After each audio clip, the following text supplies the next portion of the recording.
होली की आत्मा।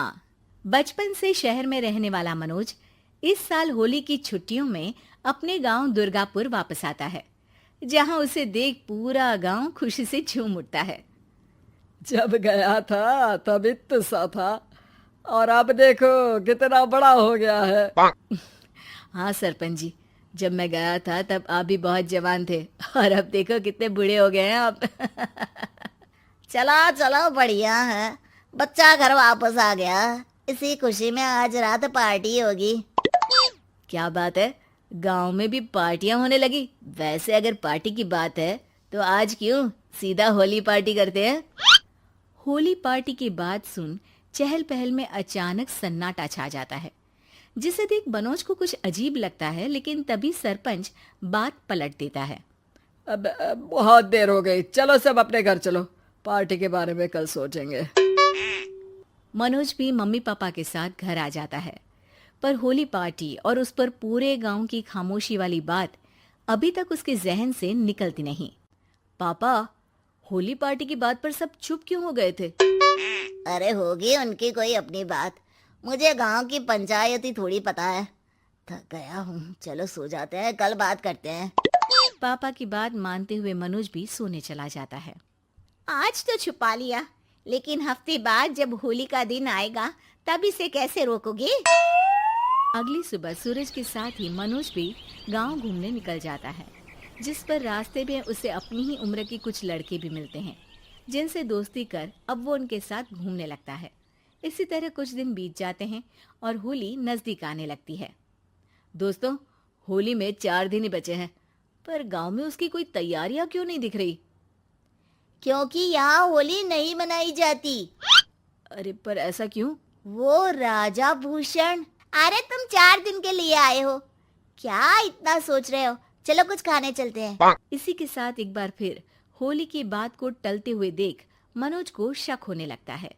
वो घर पहुंचते ही इंटरनेट पर अपने गांव और राजा भूषण के बारे में जानकारी निकालने लगता है। क्या? मुझे आज तक ये नहीं पता था। ऐसा कैसे? किसी ने मुझे कुछ बताया क्यों नहीं? सारी जानकारी लेने के बाद मनोज गांव वालों या अपने मम्मी पापा से कुछ पूछे बिना खुद ही उसकी सच्चाई के बारे में छानबीन करने लगता है, जिसके चलते वो राजा भूषण की हवेली में पहुंचता है। वाह, क्या हवेली है यार। पर क्या यहाँ सच में कोई भूत है? हेलो भूत जी, कोई है क्या? हम इस साल गांव में होली सेलिब्रेट कर रहे हैं, क्या आप उस पर थोड़ा इंटरव्यू देंगे? मनोज के ऐसा बोलते ही गांव में तूफान उठ जाता है और हवेली में रखी सारी चीजें हिलने लगती है। एक अदृश्य शक्ति मनोज को धक्का देकर हवेली से बाहर निकाल दरवाजा बंद कर लेती है। ये सब देख मनोज हैरान रह जाता है। क्या अभी मुझे हवा ने धक्का देकर बाहर निकाल दिया? मेरे होते हुए इस गांव में कभी होली नहीं बन सकती, इसलिए दोबारा ऐसी कोशिश भी मत करना, अंजाम बुरा होगा।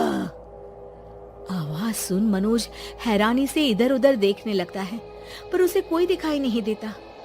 वो गांव वापस आ जाता है, जहां तूफान की वजह से सब कुछ तहस महस हो चुका होता है।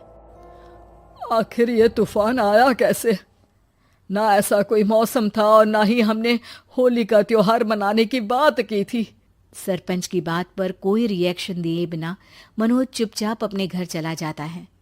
इस तरह देखते ही देखते होली का दिन भी आ जाता है और मनोज रंग लेकर गांव में निकल जाता है, लेकिन गांव पूरी तरह खाली होता है। अरे त्योहार का दिन है, धूमधाम की जगह मातम क्यों मनाया हुआ है? मनोज की आवाज सुन सब अपने घर की खिड़कियां खोल के घर के अंदर से ही उसे वापस जाने के लिए कहने लगते हैं, पर वो किसी की नहीं सुनता। तुझे पहले भी समझाया था, अगर होली खेलने की कोशिश भी की तो अच्छा नहीं होगा। अरे बात मान लो बेटा, तुम्हें सच नहीं पता। मुझे सब पता है। सालों पहले इस राजा ने एक अंधविश्वास फैलाया और आप लोग आज तक उसे मानते आ रहे हो। अरे बेटा, जब तुम पैदा भी नहीं हुए थे उससे भी बहुत पहले से इस गांव पर होली का श्राप है।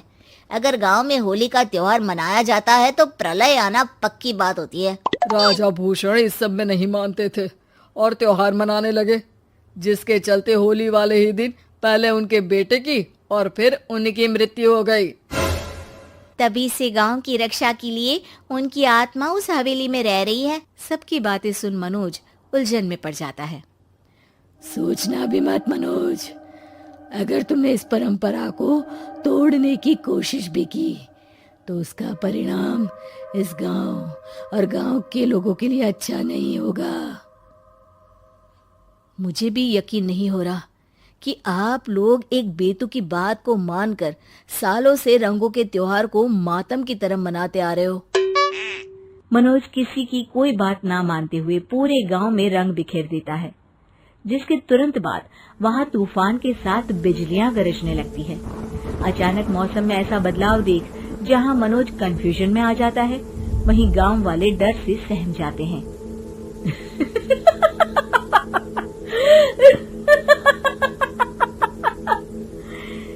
इस लड़के ने हमारे जैसे सिर्फ अपने स्वार्थ के लिए नहीं बल्कि पूरे गांव की खुशियों के लिए यहाँ होली मनाई है, जिस वजह से अब इस गांव पर होली का श्राप टूटता है।